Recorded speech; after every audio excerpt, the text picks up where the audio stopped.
Tokyo ನಗರದ ಮಧ್ಯದಲ್ಲೇ ಇದ್ದರೂ ಇಲ್ಲಿ ಕಾಲಿಟ್ಟ ಕ್ಷಣದಿಂದಲೇ ನಗರ ಗದ್ದಲ ಮರೆಯಾಗುತ್ತದೆ. ಮೇಯಿಜಿ ಜಿಂಗು ದೇವಸ್ಥಾನದ ಪ್ರವೇಶದಿಂದ ಒಳಗೆ ಹೋಗುವ ಈ ದಾರಿ ಹಸಿರು ಮರಗಳಿಂದ ತುಂಬಿ ಕಾಡಿನಂತಿರುವ ಒಂದು ಅದ್ಭುತ ವಾತಾವರಣವನ್ನು ನೀಡುತ್ತದೆ. ಎರಡು ಬದಿಗಳಲ್ಲೂ ಎತ್ತರದ ಮರಗಳು, ಮೇಲಿನಿಂದ ಬರುವ ಸಣ್ಣ ಬೆಳಕು, ಮಧ್ಯದಲ್ಲಿ ಶಾಂತವಾಗಿ ಸಾಗುವ ದಾರಿ. ನೋಡುತ್ತಾ ಹೋಗುತ್ತಿದ್ದಂತೆ ಮನಸ್ಸು ತುಂಬಾ ಹಗುರವಾಗುತ್ತದೆ. ಬಹಳಷ್ಟು ಜನರು ಇದೇ ದಾರಿಯಲ್ಲಿ ದೇವಸ್ಥಾನದ ಕಡೆಗೆ ನಡೆಯುತ್ತಿದ್ದಾರೆ. ಆದರೂ ಎಲ್ಲೆಡೆ ಒಂದು ಶಾಂತಿ, ಒಂದು ನೆಮ್ಮದಿ ಅನ್ನಿಸುವ ಅನುಭವ. ಟೋಕಿಯೋ ಸಿಟಿ ಸೆಂಟರ್ನಲ್ಲೇ ಇಂತಹ ಪ್ರಕೃತಿ ಸೌಂದರ್ಯವನ್ನು ಮೇಯಿಜಿ ಚಕ್ರವರ್ತಿಗಳು ಪಾಶ್ಚಿಮಾತ್ಯ ಸಂಸ್ಕೃತಿಯನ್ನು ಬಹಳ ಆಸಕ್ತಿಯಿಂದ ಸ್ವೀಕರಿಸಿದರು. ಜಪಾನೀಸ್ ಮನಸ್ಸು, ಪಾಶ್ಚಿಮಾತ್ಯ ಜ್ಞಾನ ಎಂಬ ಆಲೋಚನೆಯೊಂದಿಗೆ ಅವರು ಹೊಸ ಕಲಿಕೆಗಳನ್ನು ಅಳವಡಿಸಿಕೊಂಡರು. ಅವರಿಗೆ ವಿಶೇಷವಾಗಿ ವೈನ್ ಮತ್ತು ಪಾಶ್ಚಿಮಾತ್ಯ ಆಹಾರ ಪದ್ಧತಿ ತುಂಬಾ ಇಷ್ಟವಾಗಿತ್ತು ಎಂದು ಹೇಳಲಾಗುತ್ತದೆ. ಇದಕ್ಕೆ ಸಂಬಂಧಿಸಿದಂತೆ ಇನ್ನೊಂದು ವಿಶೇಷ ಸಂಗತಿಯಿದೆ. ಜಪಾನ್ ಮತ್ತು ಫ್ರಾನ್ಸ್ ನಡುವಿನ ಸ್ನೇಹದ ಸಂಕೇತವಾಗಿ ಬರ್ಗಂಡಿ ಪ್ರದೇಶದ ಪ್ರಸಿದ್ಧ ವೈನರಿಗಳು ಚಕ್ರವರ್ತಿಯ ಗೌರವಕ್ಕಾಗಿ ವೈನ್ ಬ್ಯಾರೆಲ್ಗಳನ್ನು ದಾನ ಮಾಡಿದರು. ಈ ಕಾರ್ಯದಲ್ಲಿ ಶ್ರೀ ಯಸುಹಿಕೋ ಸಾಟೋ ಅವರ ಪ್ರಯತ್ನಗಳು ಪ್ರಮುಖವಾಗಿದ್ದವು.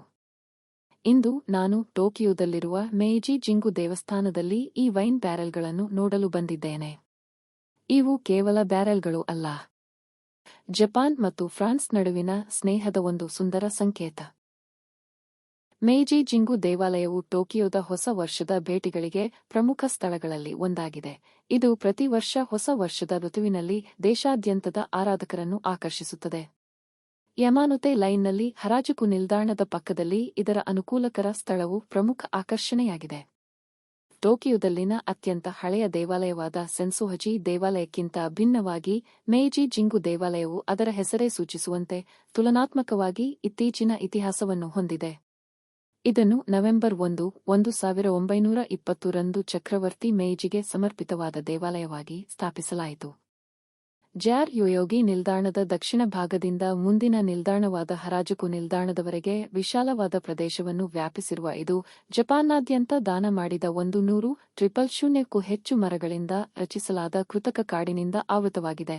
ಇದು ಕಾಡಿನಲ್ಲಿ ನೆಲೆಗೊಂಡಿರುವ ದೇವಾಲಯದ ಅನುಭವವನ್ನು ನೀಡುತ್ತದೆ. ದಕ್ಷಿಣದ ತುದಿಯಲ್ಲಿರುವ ಹರಾಜುಕು ನಿಲ್ದಾಣದ ಬದಿಯಲ್ಲಿರುವ ತೋರಿಗೇಟ್ ಮೂಲಕ ಹಾದುಹೋಗುವಾಗ ನೀವು ಮರಗಳಿಂದ ಕೂಡಿದ ದಕ್ಷಿಣ ಮಾರ್ಗದ ಉದ್ದಕ್ಕೂ ಮುಖ್ಯ ದೇವಾಲಯದ ಕಡೆಗೆ ನಡೆಯುತ್ತೀರಿ. ಮಾರ್ಗದ ಉದ್ದಕ್ಕೂ ಬಲಕ್ಕೆ ಒಂದು ವಸ್ತುಸಂಗ್ರಹಾಲಯವಿದೆ ಮತ್ತು ಎಡಕ್ಕೆ ಕಾಡಿನ ಆಚೆಗೆ ನೀವು ನೀರಿನ ದೇಹವನ್ನು ನೋಡಬಹುದು. ಮುಂದುವರಿಯುತ್ತಾ ನಿಮ್ಮ ಬಲಭಾಗದಲ್ಲಿ ಫಾರೆಸ್ಟ್ ಟೆರೇಸ್ ಮೇಯಿಜಿ ಜಿಂಗು ಅನ್ನು ನೀವು ನೋಡುತ್ತೀರಿ. ಇದು ಸ್ಮಾರಕ ಅಂಗಡಿಗಳು, ಕೆಫೆಗಳು, ರೆಸ್ಟೋರೆಂಟ್ಗಳು ಮತ್ತು ಮದುವೆಗಳಿಗೆ ಸ್ಥಳವಿರುವ ಬಹುಪಯೋಗಿ ಸೌಲಭ್ಯವಾಗಿದೆ.